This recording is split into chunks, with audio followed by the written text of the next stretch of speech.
Good evening, folks. My name is Gary Wimmer. And along with some other people, started the Network Austin Mixer about almost 20 years now. We've had a lot of live mixers, and when COVID hit, we went to Zoom meetings and have stayed there since. And we're so thrilled to have the guest speakers we have, to have the core members we have. And I will introduce first Tootie Hall, who will be our host tonight and is one of our main core members, been with us a long time, and she will introduce our hosts. And so, Tootie, off to you, my dear, and thank you. Hi, good afternoon, everybody. Good evening, everybody, and thank you for joining. This Network Austin Mixer, we have two very phenomenal directors, one from Tennessee, which is Tymika Chambliss-Williams, and Micah Lyons, who's from Texas. So we're excited to have a conversation with them and an interview with them to get that insight in the art of directing. And they've had some really impactful and impeccable work. And I know we're all eager to learn a little bit more about their creative process and how they approach storytelling. So I'd like to start off by asking my first question to any one of the directors. You both can answer, or one of you can answer whatever you all want to do. So can you walk us through your creative process when starting a new film? How do you start an idea and develop it into a full narrative?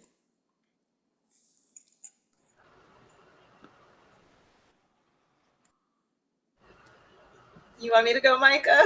Sure, yeah. Yes, absolutely. You take it away. Nice to see you, Okay. by the way. You too. It's so good to see you as well. How have you been? Very good, very good. Good. Well, so for me, I guess my strategy or process is I develop a concept, and concepts come to me in so many different forms, whether it's through dreams. I could be in the store and I see someone that'll say something. I'm like, "Oh, that's a great idea," So I pull out my notes on my phone. So I think that you have to be open to every space that you're in, because a story can literally come to you at any given moment. But my process for creating a story is I start at the end. I never get started with the story if I don't know how it's going to end. And I also have to understand, a question I always ask myself is, how do I want the audience to feel? When the credits start rolling, when they walk out of the theater, when they finish watching the short film, full feature film, or whatever, it's how do I want the audience to feel? So once I know how I want the audience to feel, and once I know what the ending of the story is, then I understand exactly how I need to craft the story to get to that end, keeping the audience feelings and emotions in mind. And so if I want them to feel triumphant, then, we're ending on a high note. If I want them to feel sad or defeated or sympathetic towards a character, I end on that note. But for me, it always starts with the end in mind. So that's really interesting. So I'm like, I'm gonna kind of steal that. My approach is a little different. Although I do agree completely. You have to always be open and ready for, you never know where a great idea is going to come from, for sure. I mean, it could be anything, sometimes I'm in the shower daydreaming and I'm like, ooh, for me, a lot of it is, starts with the what if. So like, what if a guy or what if a girl did this and they ended up in this situation? Oh my gosh. And so I'm kind of the opposite, where it starts with the initial concept, almost like the inciting incident. Like, what if this happened? And then I have a hard time trying to get to the end. So I'm like, ooh, that's really interesting that you start with the end and kind of work backwards. I'm like, I got to figure out how to do that. But let's see. So I was going to say something else about that. Okay. So when I figure out what that concept is going to be, the next thing I try to do, this is something I've learned along the way, I didn't always do this intuitively, is I try to place it in a location. And, where does this movie actually happen? And so, for example, I have a film coming up let me talk about a film I just finished, okay? So I just finished a Western. It's in the tail end of post-production right now. And it was a movie that took a while. It went through a few years of development and production because we went through COVID and we went through strikes and went through all the stuff. So it was very like stop and go. And so I had a lot of time to write during all that stop and go. And when we finally got ready to shoot the big chunk of the movie, which was last fall / winter, and we start scouting locations, I realized I don't have all these locations. And I could maybe find them all, but they're all like one's, over here and one's 400 miles over there. And the other one's 200 miles north of that. And the other one's back home. And the other one's in California. Like, we can't afford to do all that. This is an independent film, And so that really cemented in my brain, okay, get the idea and then go find a place to shoot it and wrap the rest of the script around that. And so that's the film I just finished. And I found a place in Austin, Texas, called Pioneer Farms, and it's 95 acres. It has like 15 or 20 structures on it. They're like log cabins and churches and old houses and all this stuff from the 1800s. And so I took one of the buildings and we went to Home Depot and we've got like those little metal rods and created like bars for a jail. We created a jail cell in one of the places that looks totally legit. And so with that and a few other kind of makeshift additions, I had the entire Western movie all on one property. And I was like, oh my gosh, this is incredible. So I wrote the script to fit that property. And then we just shot there pretty much every single day, except for like one we had to go somewhere else, right? And so that was a huge, huge time saver, money saver, etc. So the movie that I'm about to do, that's what I did. We had the concept, and then I started searching all over the place for where we're going to actually film this, and then let me line up all the locations, and then let's go back to the script and write it around this place. So that's my current process. Thank you. And I asked you all to forgive me. I forgot to ask you guys if you all would kindly introduce yourselves, tell us a little bit about your background and what you do. Yeah, okay, I'll dive in since I was already talking. My name is Micah. My last name is Lyons. I live in Northeast Texas in a little small town no one's ever heard of. And I went to Texas State University back in the day, and I studied acting. I got my BFA in acting, and then I moved out to Los Angeles right after I got married. And my wife and I lived in LA for about 10 years. Where we started a production company and did a lot of professional acting that sort of parlayed into producing movies. And now I've been producing movies, writing, directing, producing, or some combination of that for about 10 years, 10 years next year. And I've produced about, I don't know, a dozen or so movies, and I've directed about half as many and sold several scripts to different companies and distributors and things like that. So I've been working full-time in the industry for about 10 years. That's been my only source of income and kind of what I do day to day, every day since about 2015.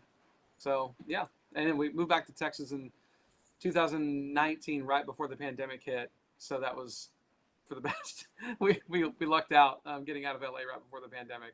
But yeah, that's me. Thank you, Micah. Tymika? Yeah, so similar to Micah, I live in Memphis, Tennessee area, but I live in a very small town right outside of it, Millington, Tennessee. It's a military town. I'm not part of the military, but we found our home in a really, really cool city, really small suburban area.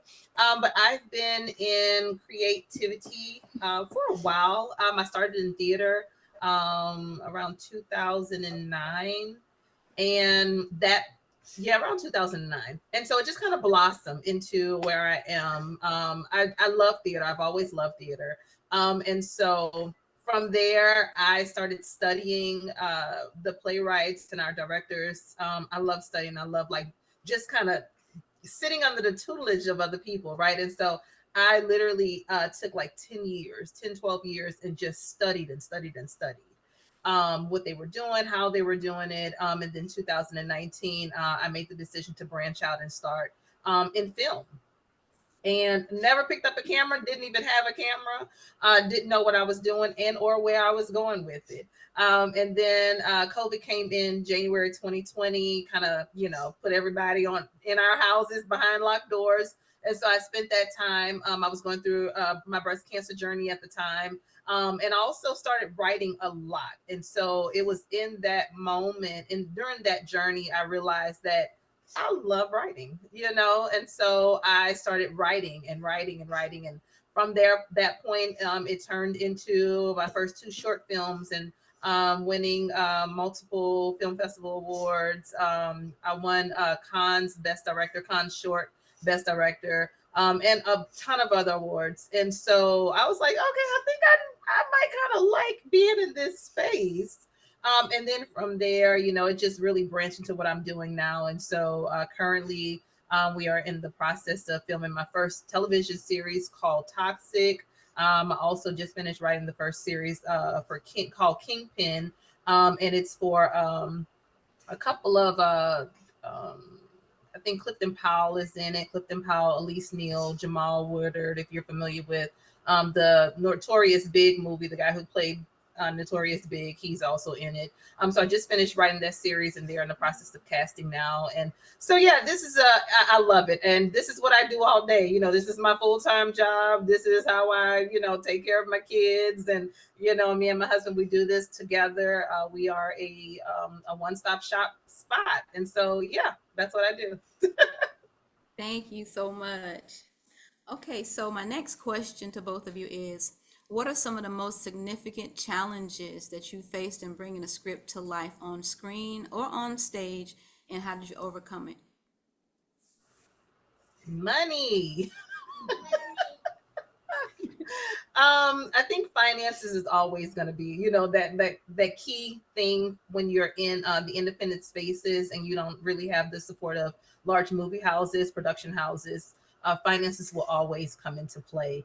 I think that I will say this, when you create quality things and people believe in your vision, they will give you the funds that you need to get the job done. And I think that especially from an independent standpoint, it's so important that, we are intentional about putting out quality work, and intentional about ensuring that we have the right cast, we have the right production team, and right editors, color grading and everything.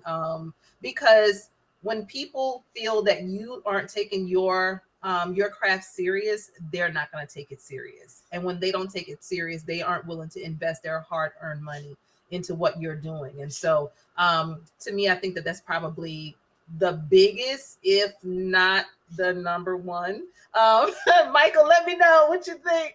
But I think there are multiple challenges, but I do think that that's probably the top one. Yeah, financing is always, we'll say, interesting, right? And so I teach a producing class once or twice a year, different place, like kind of different in Dallas and in Houston, different places. And I tell people all the time, this is my experience, which I think it makes people's eyes get big at first when I say this, but I say, with a grain of salt, I say that raising money with private investors is the easiest thing in the world. And then their eyes get big, like, what the heck? But the reason I say that is because, in my experience, when you get to the right person, they always say yes like that.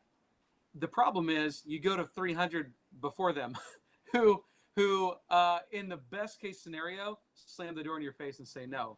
And that is the best case, because a fast no is a lot better than someone who thinks it's sexy to talk to you about your film, who really doesn't intend on investing. They just like to be in the conversation. It kind of strokes their ego and makes them feel like, it's exciting. They have a boring job, and they want you to wine them and dine them a few times, and they string you along for 3 months and then say no, or how about even worse, come back in 6 months and then they do it again in 6 months. I have learned that if people don't jump on the bandwagon pretty quick, I just leave them alone. And then what I'll do is, when that film does get made, I'll send them a copy and say, hey, I wanted to thank you so much for your interest on that last film. By the way, it's finished, and now we're starting another one. And hopefully that creates a little FOMO, like, oh man, this guy's for real. He's actually doing it. Maybe I should jump in, you know? Yeah, so it's the easiest thing in the world when you meet the right person. It's just hard to meet the right person. And okay. So the question was significant challenges, right? This may be too granular, but I think anytime that I listen to podcasts with directors, you know, big directors or whatever, I always want them to get granular, because we all know sort of like the fluffy answers that are the kind of like, you know, I don't know. Here's a more granular answer for me is when I'm on set, and whether you're shooting a short film or a feature film, or it doesn't matter, right? You could be shooting a commercial, you know, for a local company. There are going to be times when it is evident that what you're doing is not working, and you are faced with a immediate, sudden, significant challenge, and you need to know what to do. And so with time, you start to understand which moments it's okay to let go of, and which moments you need to say, when your AD is over your shoulder going, we got to move on. Look at the clock. And you have to say, look, I'm not moving on until we get this right. And you can cut a scene later. You can do whatever we need to do. We'll talk about it at lunch, but we're not moving from this spot until I get her to say that thing we need her to say, and it looked the right way. Because without it, this movie is screwed, or this commercial is not going to work, or whatever it is. And so I think the way through that's one of the biggest challenges in independent film, because you're always crunched for time and money, which is the two most terrible things to be crunched for. But I think the way through that is to grow in your own confidence and say, you know what? I hired all these people because I respect them and I think that they're smart and I need to listen to them. But at the end of the day, that if you're the director, that is your project, and you have to be strong enough to say, no, we're going to do this until we get it right. This is not the one we can skip over. And so that takes time too. So there you go. Okay, so I think the majority of people that are listening right now that's on the Zoom are actors. So this question is, how do you approach working with actors to bring out the performance in what you envision? Tymika, you want to jump on it? Sure. So like I said, currently we are in the process of filming my television series Toxic. And so what I did was I took a month and a half and I did acting workshop classes for my cast. And every Tuesday we had 2 hours of acting classes. And then my lead actors, I did one-on-one sessions with them, brought them over to the house. We got the green screen out, you know, and we really dove into those characters because I think a lot of times as actors, it's extremely important that, number one, you understand who the character is, right? And so what I do with my actors, we sit down. I'm like, okay, let's dive into the character, because so many times who the character is not necessarily in the script, and it takes time for the audience to gather who the actor is and what they like. So I'll sit down, I'm like, okay, the actor, the character, what's their favorite color? Tell me their background. Did their mom go to college? Did their dad go to college? What did their parents do? Did they have a mom and dad? So we dive deep into, although again, that information may not be in the script and it may not ever show up on the screen. But in order for an actor to fully be able to embody a character, they have to know that character in and out. From their quirks, if they walk with a limp, to if they twitch their fingers, if they twiddle their thumbs, you know, if maybe they lean their head slightly a little bit over to the left, or maybe, you know, they talk with a twang. It's understanding, you know, what that character is in and out, you know, to the point I even my actors, I tell them, talk to your characters when you're in the car, talk to them. Hey, you know, if I'm playing the role of Marie girl, let's talk. What we got going on today? You know, who pissed you off today? And having full conversations with them, because again, in order to be able to embody the character, you cannot embody something you don't know or something you aren't open to. So you have to be open to the character. You have to know, even if you don't like the character, what don't I like about the character? But then if I don't like something about the character, how does that relate to me? Because obviously it's a trigger for me, or maybe it's something that I've dealt with or something that I'm familiar with. So it's always finding, you know, what are the comparisons? What likes that you guys have? What are the dislikes? How have you fallen in love with the character? If you haven't, what's the apprehensions of not falling in love with the character? So it's so many different things, but I think that as actors, we have to be very intentional about getting to know the character that we are playing, from every angle of that character. And then once we do that, just being open to who the character is, and becoming that character on set and in practice. So Yeah. So Tymika, you're so smart. I love everything she had to say. I admire you.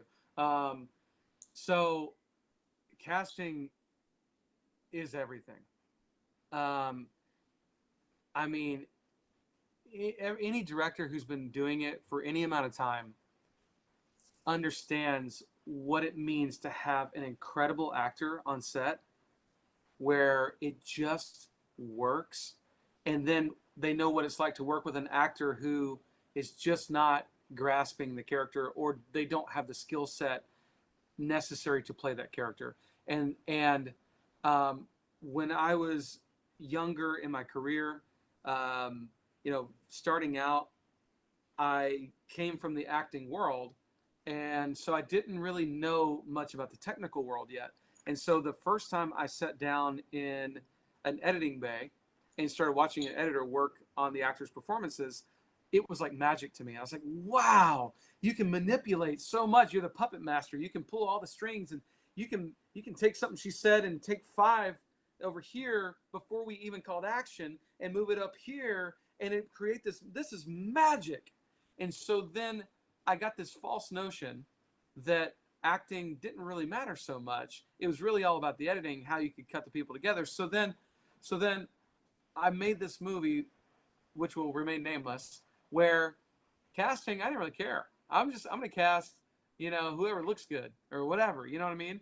And I cast a bunch of actors who were not skilled, and I didn't really care because they had moments, here's a moment, there's a moment, whatever. They're good looking, they did, and they're cheap, and this, great, man, we're just going to cut it all in the edit. And then we get to the edit, and it was like, I mean, the most absolute nightmare. I can't. It was like it took an extra year of editing to try to make it even halfway decent, and it still wasn't even halfway decent. And so then I learned the other side of it is that really casting is everything. And I'm gonna like brag on a couple of actors real quick, okay? So in this movie that I just finished, this Western, I hired Chad Michael Murray, who you guys might know like from One Tree Hill and a few other things. And anytime you hire what we call name talent, right, like famous people, you never know what you're going to get. And it can be a little nerve-wracking before they show up because you're like, are they going to be a diva? Are they going to have a big ego? Are they going to even learn the lines? I've had famous actors show up for a really important role, and they're like, can I get a script? I haven't looked at it yet. And it's like, they're already 30 minutes late to set on day one. They're supposed to be filming, and they haven't even looked at the lines yet. I mean, they know nothing. And they're there, and you're paying them more, 100 times more than anyone else there, and they haven't even looked at the script until they showed up a half an hour late, right? I've had that happen. But with Chad, he showed up, and he knew the lines backwards, forwards. He had worked on the character for 2 weeks. Even though he was on the set shooting another movie, he was already working on it in his trailer. He had ideas. He had what if we change this line to that line? What if we change this and that? And he added so much in his short amount of time. He only worked a handful of days on the project, but he's incredible in the movie, and the entire movie is better because he's in it. And it was like you could use any take he did.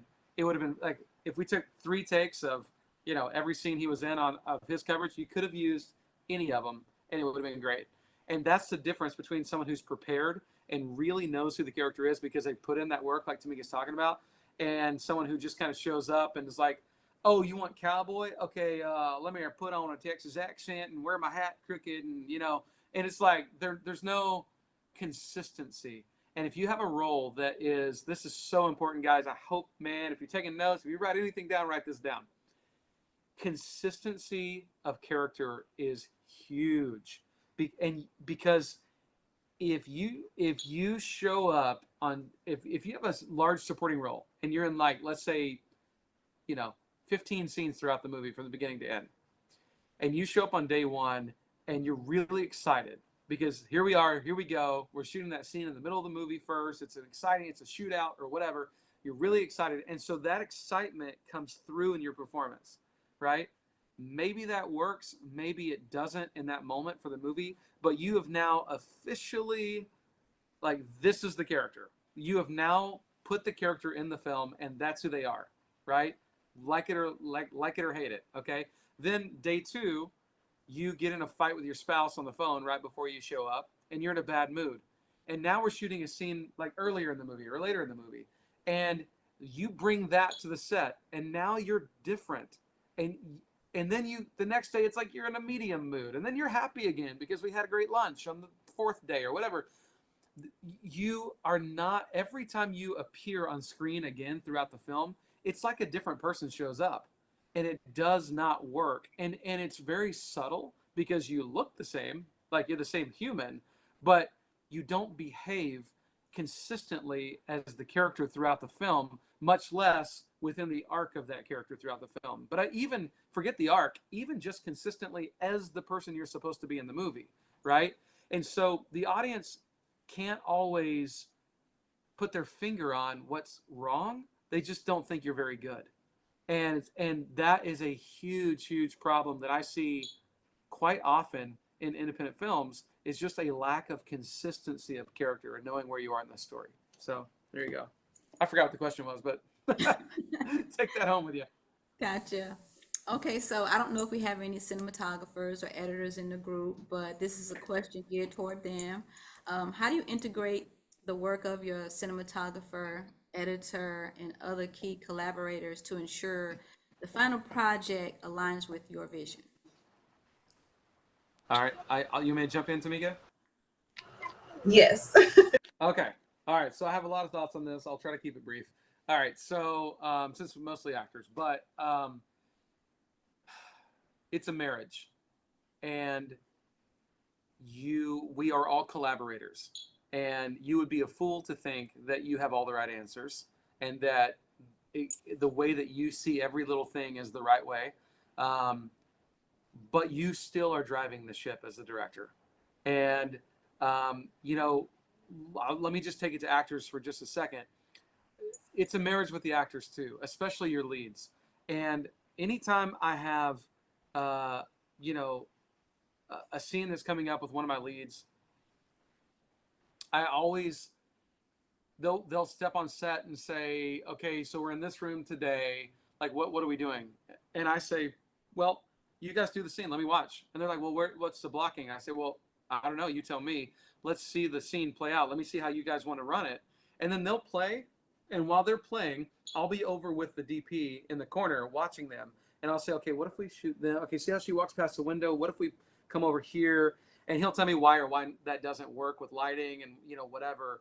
And so then when they feel good about how they've worked the scene as actors, like a stage play, then I'll come in and say, hey, listen, so I love what you did instinctually, but I can't have you go quite that far because it's going to look ugly. So why don't we have you go towards that direction, but stop short of the window, right?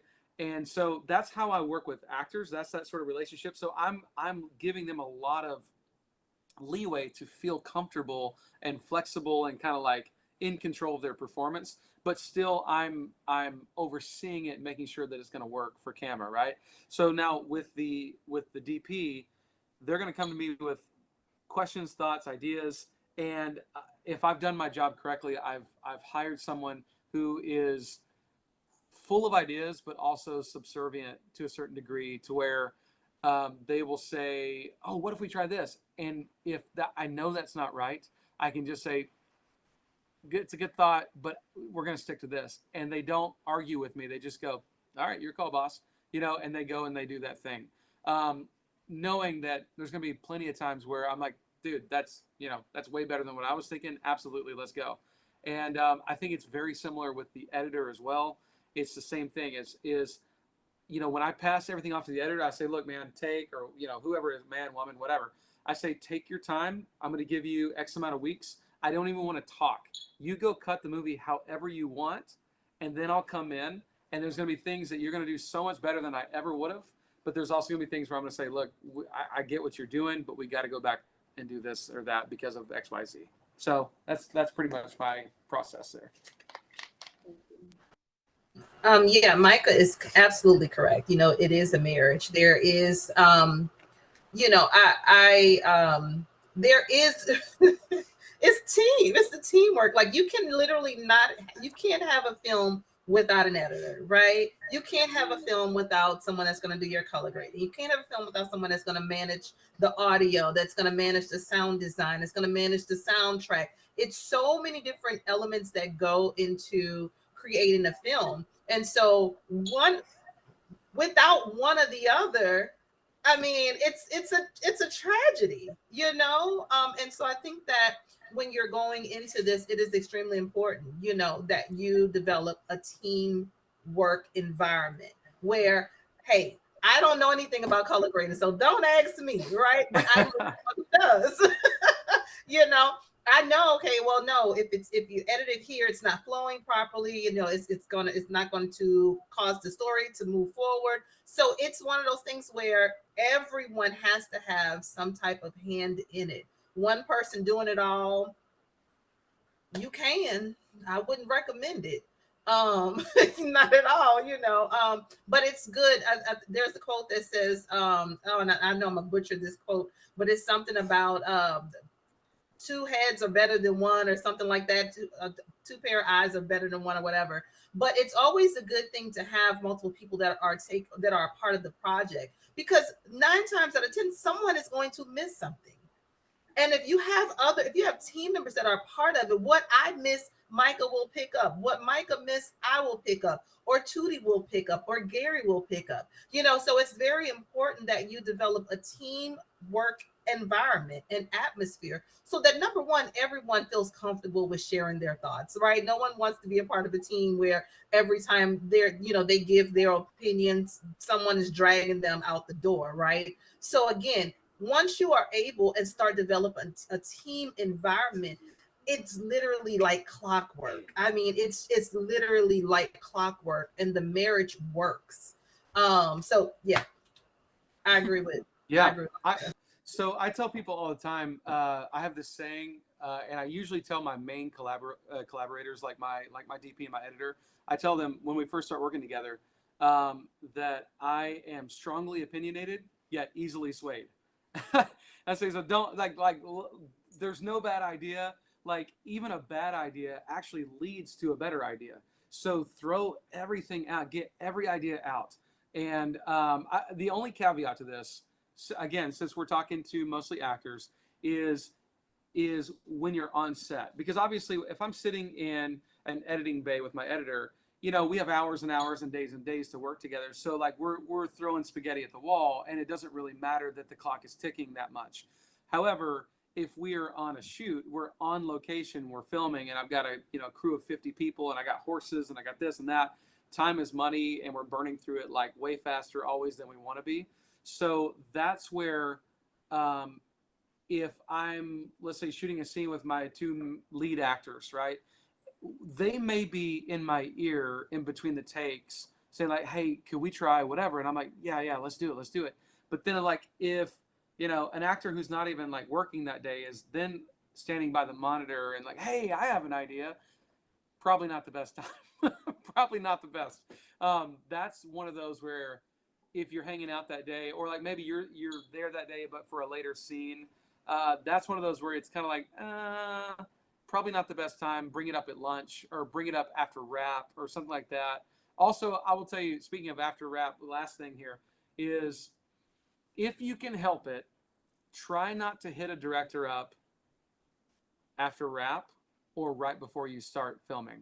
Because right at the very beginning of the day, unless you're talking to them about your scene that's filming first, it's a really, really hectic part of the day. A lot of times actors think that, I've learned this, a lot of times the actors think that directors are like lazy and they're like, oh, he's always late. He's walking up with his coffee an hour after, and really what they're doing is they spent all night long, rewriting a scene for that day or shot listing it because they know that they're having to move stuff around and they have less time than they were going to have. And so they're up till 4:00 in the morning doing that. And then the next morning they're then having, to explain all that to DPs and grip department, lighting department, all that stuff. And so they're walking on set later than you with a bucket of coffee. But it's not because they were sleeping in, and so that time right before they start filming is a precious time. So be careful of that time. And then right after they finish, as soon as you wrap for the day, the director is almost always going right into producer meetings, a meeting with the DP about the next day, meeting with the editor, if you have an on-set editor, about dailies, all that kind of stuff. So that's a really hard time to catch their attention. It's usually in those down times in between, like during setups, right? Maybe at lunch if it's a light day and it's not like a stressful day, lunch is probably okay. But the very beginning of the day and the very end is probably not the best. Throwing that out there for you actors. Okay, thank you. So we're gonna open it up for some Q&A. So if you all have any questions, just hit that little hand button below on your screen, and we'll start the questions. If nobody has any questions, I'll continue to ask my questions.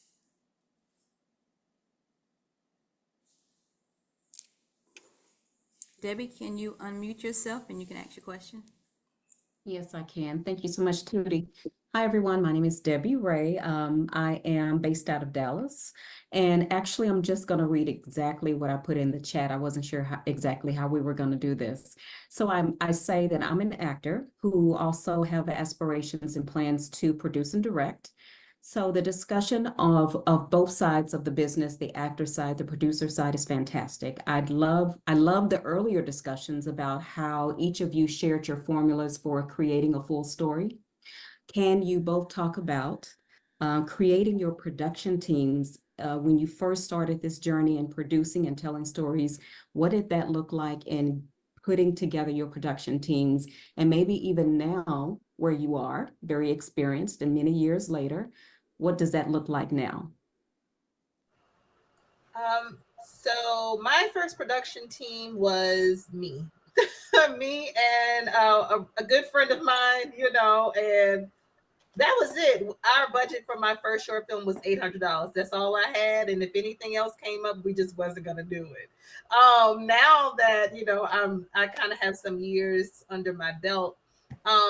Now I hire people. I'm blessed to be able to hire people to be a part of my production teams. And the majority of the time, if I hire them for one project and everything goes well, they just I kind of pick up people along the way. It's like going to a thrift shop, like, oh, I like this one. I like Yeah, I like that.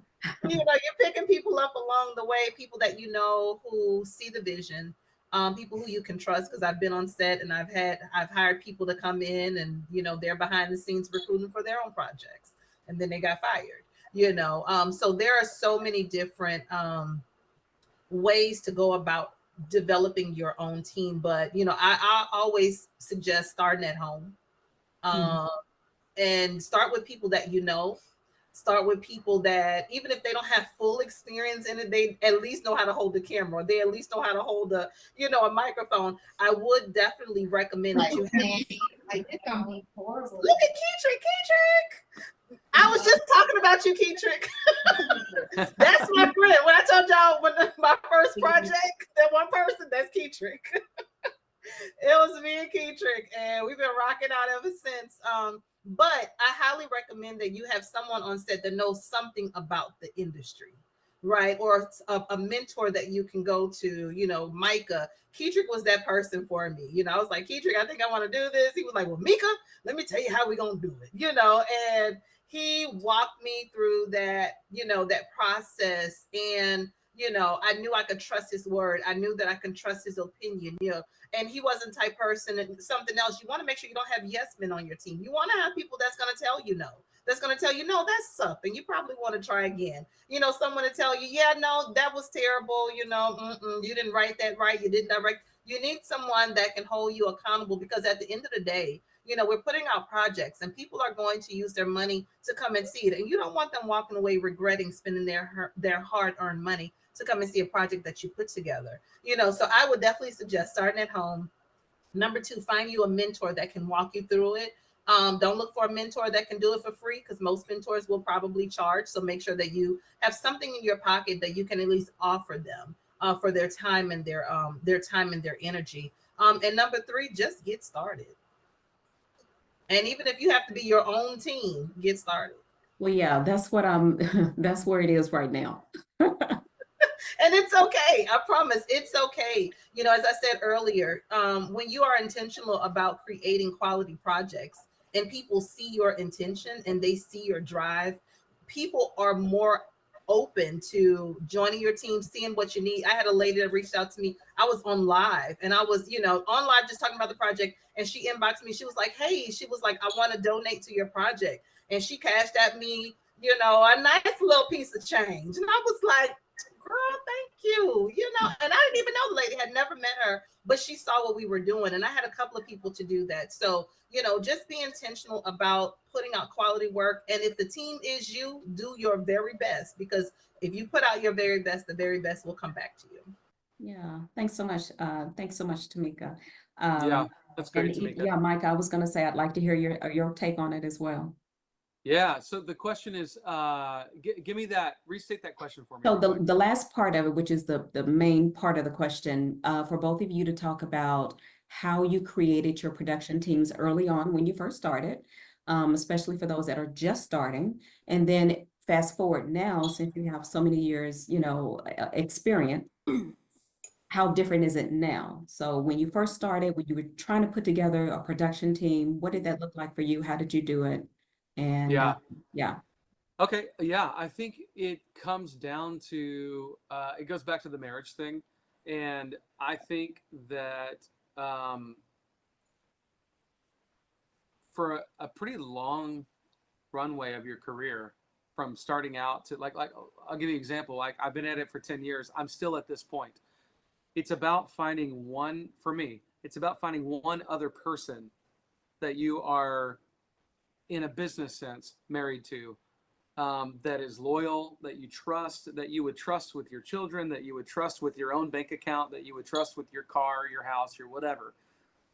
And also that your sensibilities align. You know, you like the same kind of movies. Like, if you are someone who, like, okay, for me, I'm not real big on like superhero stuff or fantasy stuff. Obviously, I know that, you know, gazillions of people love Star Wars and Marvel and all that kind of stuff. It's just not my taste. So for me to sort of link up with someone professionally who that's all they love, and that like that their ultimate dream is to make the next Lord of the Rings or the next Star Wars or whatever, we're just going to be kind of far apart on a lot of things in terms of like creatively speaking, because I'm more of like, I like I like drama, I like thrillers, I like action movies, stuff that like maybe stretched in terms of the fiction aspects of it, but like could technically happen in real life. That's more of my speed, right? And then on the business side, again, going back to like trusting them. But let me also say this. If you are a creator, if you are a writer, okay? So if you're a writer, director, producer, which I think we all are initially because you have to be, hold off as long as you possibly can before you partner with someone. Because the temptation is going to be to jump in bed with a partner, and I don't mean that like in that kind of way. I mean like in a business sense. The temptation is going to be to jump in with them because you're excited. You're like, oh, we're going to do this deal. We're going to make this movie. We're going to do this thing. It's going to be great. But until you've been in the trenches with that person, you don't know what you're going to get from them. And if you are the writer and the creator, and you're going to, let's say, put up part of the money, or you're providing your house and your car and your, you know, business place for all the locations, you're bringing a lot of value to that project. What are they bringing? if they're saying, hey, I have a rich uncle who will probably give us, half the money. Okay, well, they haven't yet, right? And if that person says no, then what value are they going to bring? What other value can they bring, right? And so when you jump in with someone, the tendency is like, yeah, we're going to be partners. It's going to be 50-50. What you don't want to do is you don't want to be in the middle of a movie resenting your partner because you feel like you've raised all the money, you wrote the script, you provided all the locations, your grandma is bending over backwards and dying to be the caterer for you guys, and your partner is getting 50% for telling you good job on the script and showing up. That's a bad feeling. I've been there. And so the trick is, if you're developing something, hold off for as long as possible until you partner, because then when you come to them and you say, hey, I've raised $50,000, I have all the locations figured out, here's the script, what do you think? And they go, gosh, man, this is a great project and I love the script and I love all this stuff. Then you can wheel and deal and say, great, what value do you feel you can bring to the table? And they'll say, well, I guess I could do this and this and this. And then you assess the value of that relative to what you've done. And you say, great, I would love to partner with you. Why don't we go 75-25? And they might feel offended at first, but then they're going to look at the value that you've added and the value that they can bring and go, well, okay, I guess that makes sense, right? And so maybe that sounds, I hope that doesn't sound sort of like petty in some ways, but if you're doing a project for 20 grand, that may sound a little petty. But if you're doing a project for $3 million and you go raise the $3 million and you attach the famous actor and you do all the things and the other person does really not much of anything, then it can make a big difference, and it can feel like, man, what have I done? So it's waiting as long as possible. And then other than that, it is finding core people who are not like at the bullseye level, who are not like total partners with you. They're not going to get equity in the film, but they're going to be the worker bees. And you're going to find someone who maybe knows nothing about what you're trying to do, but they're gung-ho and they're like they have really good work ethic. And you're going to bring them along through several projects and build them up, and you're going to pay them a little bit more every single time. And they're going to learn and be your best person for life after you've done 4 or 5 films together, because they are cheap, they work hard, and they learn the business, and they just have incredible work ethic. And so I've been blessed to find some people like that. And I've been blessed to find some really great partners after working with other partners previously that I thought, man, this is really not a good deal. So there you go. Okay, so we have about 10 more minutes remaining, and we're going to take our last 3 questions. So Gary. Your insight about acting, casting, story is incredibly great. It's the basis of a story and the basis of a film. What I want to ask, because y'all are both producers, is with digital photography fairly cheap now, do you ever do 3-camera shots? Yeah.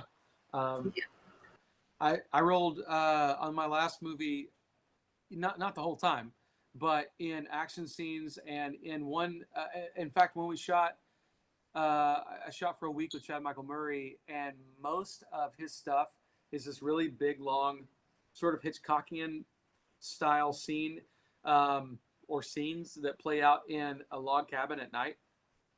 And we shot 4 cameras at the same time, because there's a lot of people in the cabin, and there's kind of like this interrogation style thing going on. And we were like, there's no way we're going to shoot. It was like almost 30 pages worth of stuff, and including action. And we're like, there's no way we're going to shoot all this in time. So we had to figure out how to get 4 cameras in the room with like 8 actors and do 4 camera setup. So yeah, definitely. When we were filming Toxic, I think in July, that was my first time actually being on set. And we, very similar to what Micah was saying, we used I think we got up to 4 cameras, but for the most part, we were using 3. That was my first time being on set where we actually used more than 1 or 2 cameras. So it was actually a really cool experience. And, being able to have multiple angles, at one time and get the shots in, and knocking it out of the park, getting it out of the way and moving on to the next scene. I think that if you are able to have multiple cameras on set, that is the way to go, because when I in post, it makes it a lot easier. Yes, it is, Gary, it really is. And when I went back and looked at look at the footage, and I was just like, oh, we did it. I was like, we actually did it. It was amazing. So yeah, absolutely. Yeah, you can shoot a lot faster because you're getting everybody's coverage at the same time instead of one at a time. And then also the continuity automatically matches because they are, when you shoot one person, they say it, you do 5 takes and they say it a little bit different every time. And then you turn the camera around and they're sort of reacting. Yeah, now they're reacting to what the guy's saying now, not what he said when we actually had the camera on him. And so it matches usually, but sometimes it's not quite exactly on. So when there's a camera on both of them at the same time, their take one and take one are actually them talking to each other at the exact same time, which you can't do with a single camera unless you're in a 2-shot. So a lot faster. Continuity is great. There's part of me as a director that hates multicam because I now have 4 monitors in front of me, and I can't possibly watch the nuances of the acting of 4 people simultaneously. So that part of me hates multicam, but it is definitely necessary in some scenes for sure, and a lifesaver sometimes. Absolutely. Thank you. Anne? Yes, I wanted to comment specifically. Micah brought this up, but the both of you were talking about it too. I have noticed that even big stars like Leonardo DiCaprio in Killing of the Flower Moon have been inconsistent. I mean, this guy was a shoo-in for Academy Award and he didn't even get a nomination because, I mean, he used accents and he didn't use accents. And, I know sometimes you shoot scenes, been my experience as an actor anyway, shoot scene 52 and then you shoot scene 1, so you have to have a game plan and map it out. And I don't know if he's just too busy cruising the Mediterranean with his lovelies, but this was terrible. And the other thing is, you talk about your own, because I'm a writer too, just by the by, and I live in Austin and in Scottsdale, Arizona with my husband. And just for the heck of it, for me coming on set, I know I have a great reputation. Some of these people, I don't know where they find them. One of the last big productions I was on, the guy was high on heroin, could hardly stand up. Was this So a name actor or just a regular actor? No, a regular actor like me that, Oh, man. was from the Atlanta area and had an agent and, Wow. like I guess a mid-grade actor, not, name actor, but, I mean, I'm sick of people not pulling their weight, Well, one of the problems I think, just from being a classically trained actor myself, going through school and that being my path, how I started, I think what happens a lot of times is actors will have great intentions, but they don't do enough work beforehand.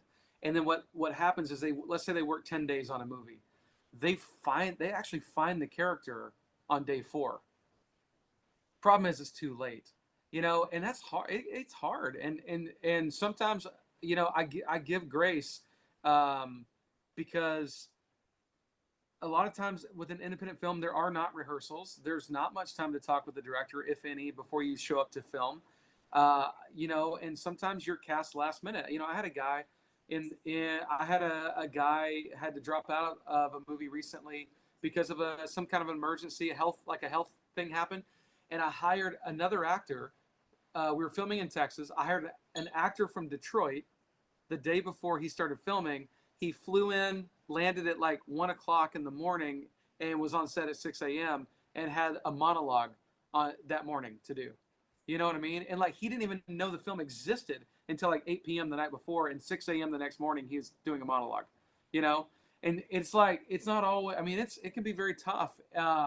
And so if you have the opportunity, I would highly suggest get in your director's ear during prep, during pre-production, as early as you can, and just give them your thoughts and ideas and ask them what their thoughts and ideas are for the character. Because if you can get on the same page with them and really understand who this person is, the odds of you showing up and not finding the character until day 3 and then it making you look really bad in the film are much lower. Now the heroin thing, I don't know. Don't do heroin.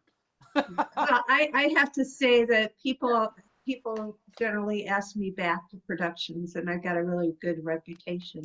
So, you know, I'm not really one that's a problem, but I have had a lifetime of experience and training. I went to Northwestern and got a degree in acting, which is a big waste of money, according to my dad. But anyway, but thank you. Yeah, that is a good, you know, any pre-production you can have, but like you say, it's very limited. And kudos to that man who just showed up and did a monologue. Yeah, Super. he was great. Thank you, Ann. Okay, do we have another question? I was gonna ask one. Ani- Hey, Tootie. First, I apologize for my 7-month-old co-star that was with me the first part of the meeting. I didn't know I'd be babysitting, so thanks for hanging in until our mom got here. This has been so insightful and so helpful. I didn't want to miss this meeting, and I said, I'll still watch the baby, but I'm going to be on the meeting. So I'm really glad I did. You guys gave me such insight to what the other side of the curtain is dealing with. Just a quick question. Both of y'all have written most of the work that you do, right? Do you prefer doing your own, or do you like screenwriters giving you new projects? Or do you have a preference? Tootie, I'll let you jump in. Oh. Take it away. Personally, I prefer to do my own. I think it's easier because I know what I want. You know, I know in writing it, I know what the characters look like. I know how the characters are walking. I know what they're saying. It's like, as I'm writing a full movie, is playing in my head, and I'm keeping up with what I'm seeing. You know, so I understand the vision of it going into the story. However, when you are hired to produce someone else's story, that can, depending on who the person is and depending on how much they're married to the script or how much they're married to the story or whether or not they give you creative control, you know, so many different things. So personally, I prefer to produce my own, but you know, if I'm just being real, if the check is right, you know, I'll produce yours too. Word. You know? So my preference is my own project. Yeah, I agree. Always completely. go with the honest answer.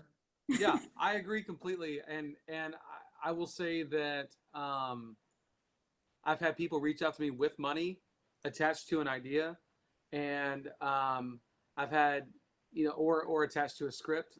And as a producer, I don't really, well, I can't say I don't care, because I do have certain things like I just don't want to do that. Like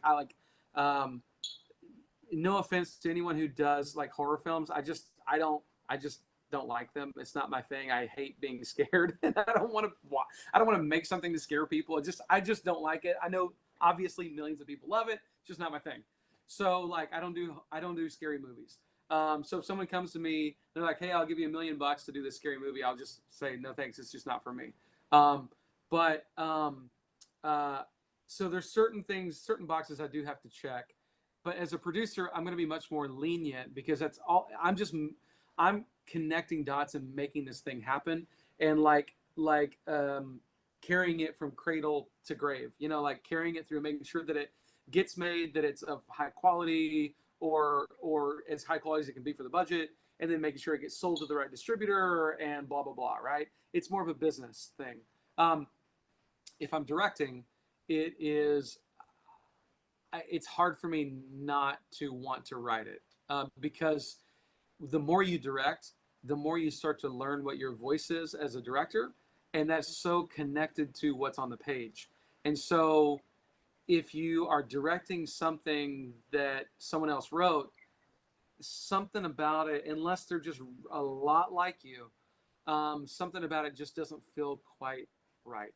And that took me really up until kind of this year to figure out, because I have written most of my own stuff, but then I started getting, side note, there's a point in your career as a director or a producer, probably as an actor too, that you have to do all the heavy lifting, and you're submitting yourself, and you're going to all the network, mixers, and you're doing all that. You're boom, boom, boom. You're doing everything, and then you build up enough rapport, enough reputation, enough whatever, that eventually that wave breaks, and people start to call you, and it's really exciting. Those first couple of times people call you and say, "Hey, I got this thing. Here's how much we're paying. You want to do it?" And you're like, "Are you sure? Hello? Are you sure?" I didn't have to like chase you down. I didn't have to like beg. I didn't have to, whatever. And so as that has shifted and people have come to me, I've been really excited to dive into stuff. But then I started, like I said, very more recently learning, oh shoot, that's not really who I am. That's not really my voice. And I can't do that in good conscience if it's not who I am. Again, producer, much more lenient, because I'm just I'm connecting dots, but as a director, it's got to be my voice. Yeah. Absolutely. If you don't, I know Tootie got to go, but can I just add on to something real quick? Yes, ma'am.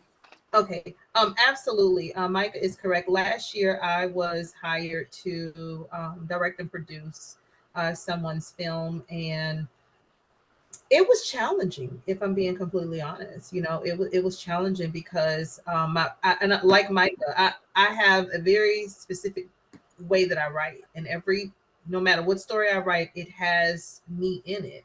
And directing and producing a story that does not necessarily have your DNA can be a little challenging, especially when it's a novice writer or someone brand new into in the industry, and they we were on set, and I'm like, dude, your foot is in the camera, like, bro, your head, you move, and he's all excited. This is his first project, he's like, I'm trying to take pictures. We heard your camera snapping on on the camera. Can you move? Can you go go sit in your car, sir?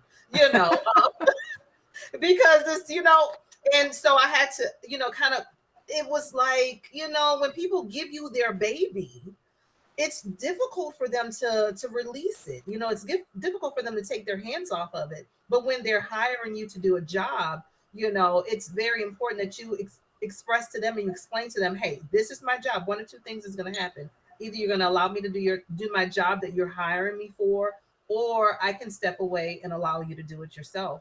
But I think that's a lot of times when you are hired to do someone else's project, there are difficult conversations that you have to have with that person. A lot of times those conversations aren't very good. They are difficult because, in order for you to be able, it's the same thing with acting. In order for you to be able to become an actor, become a character, or portray that character, you have to know what that character is about. It's the exact same thing when you're taking on someone else's project.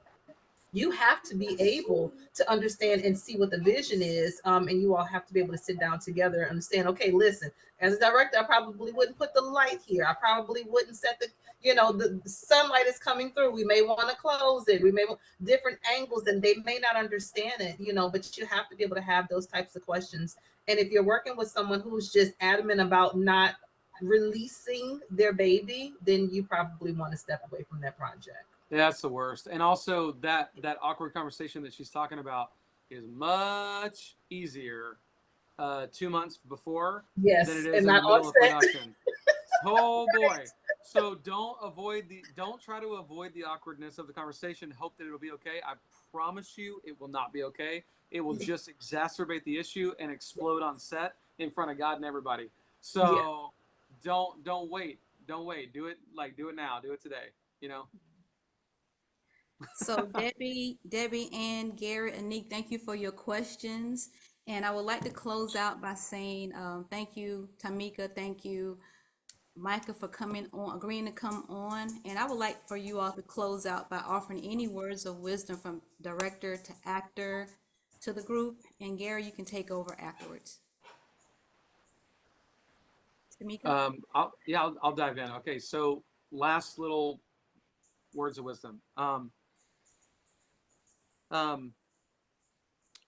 my favorite actors are the people who are skilled, obviously, but they're also the people who show up, they do their job, and they go home.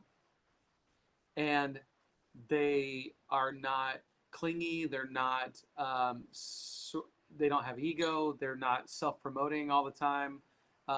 They are good at what they do, and they know it, but they don't talk about it, right? They know, right? They show up, they do their job, and they go home. If you're that kind of actor, I think the fear might be that, well, if I don't stay on their radar, they're going to forget about me. It's really not true. Those actors I hire over and over and over because they're always good and they always show up and they don't bug me and they do a great job and they go home. And there's nothing better for a director or a producer than people who are great and just kind of like do it and go away. And then I'm like, come on back for the next one, you know?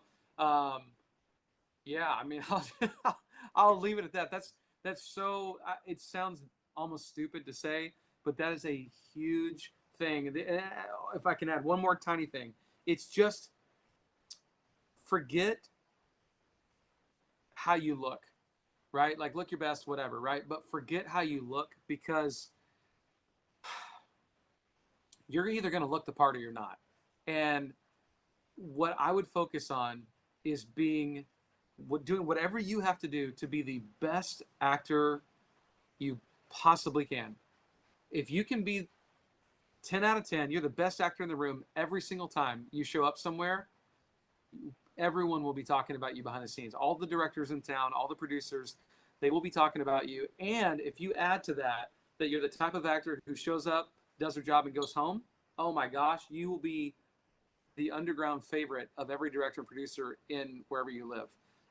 So a lot of people put so much time and effort into like networking and like how they look and this and that. I'm like, take all that time and all that money and all that effort and put it into becoming amazing.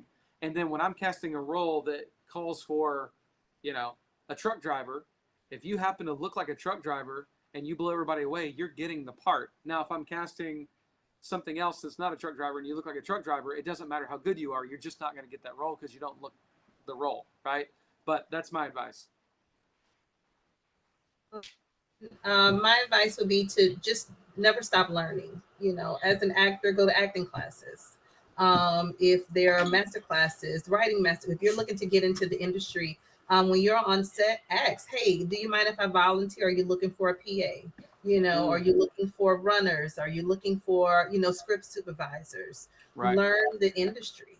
You know, if this is where you want to be, put yourself in the spaces to not only get chosen, like Micah said, not only getting chosen as an actor, but also getting chosen as a production assistant or someone behind the scenes, because this industry is so much bigger than what's on the paper, what's in front of the camera, what's behind the camera. All of it works collectively, you know, and it takes everyone, the actors, the PAs, the runners, the caterers, it takes everyone to make a phenomenal film. I heard, and I can't remember, I think it was Martin Scorsese said, it's a miracle to create a great film. No, he said it's good to create a good film. It's great to create a great film. It's a miracle to create a phenomenal film. And so it's good. No, I'm sorry. I said that all wrong. He said it's how do you say it? It's good luck or something. Anyway, it's whatever I just said. Y'all heard what I said. I agree. So, you know, definitely get in those spaces, you know, talk with your directors, you know, if they cast you, hey, thank you.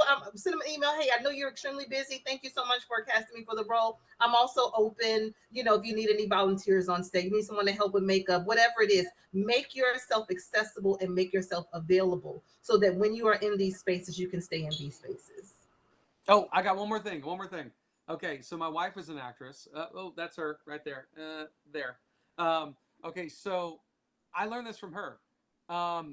If you book a role with a casting director, after you shoot the project, or maybe like, you know, maybe it could be whenever, okay, but some short amount of time later, send them a cheap gift basket. Like send them a $20 Starbucks gift card, send them a whatever. like you cannot go wrong. Send director, producer, whoever after you've. But listen, this only works if you're a pleasure to work with. Like if you're a jerk and then you send a gift basket, it's probably going to be thrown out the window. You know what I mean?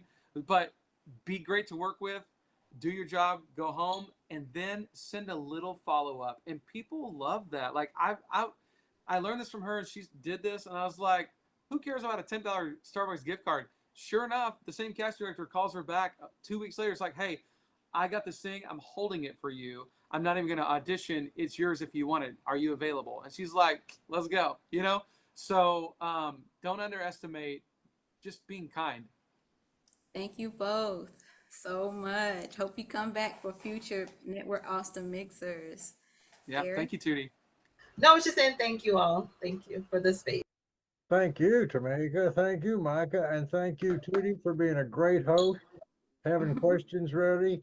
And we will present this on YouTube fairly soon. You can go to Network Austin Mixer on YouTube and see a version of it probably in a week or so. Thank you, everybody. Have a good day. Stay empowered. Loved your input, you two. Loved your input.